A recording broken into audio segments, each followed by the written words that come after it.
Parc national de la Réunion et son conseil d'administration a choisi les implantations des secteurs. Celui-ci a été décidé en conseil d'administration, pour la valeur patrimoniale et culturelle du site. C'est rare de trouver une aussi belle architecture à proximité de la route nationale.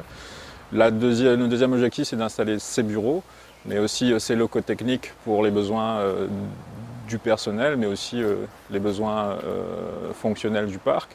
Et dans un troisième objectif, c'est d'en faire une maison de territoire et d'en faire un outil pour une meilleure connaissance du territoire, notamment du territoire des Pitons, Cirques et Remparts, mais aussi du territoire que les hommes ont façonné, le territoire agricole que les hommes ont façonné, et de représenter le panier de biens et services et de développement économique sur le secteur sud de la Réunion. Le domaine de Manapani a 125 ans d'histoire. Il retrace l'ensemble de l'histoire agricole sudiste.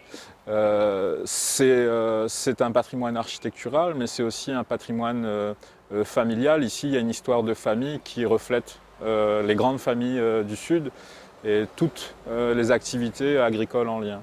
Le patrimoine ici, il est avant tout culturel, mais il est aussi, on va dire, en lien avec le patrimoine agricole de l'île, puisque le domaine allait du battant des Lames jusqu'au sommet des montagnes. Et le sommet des montagnes, c'est le lien avec le parc national de la Réunion.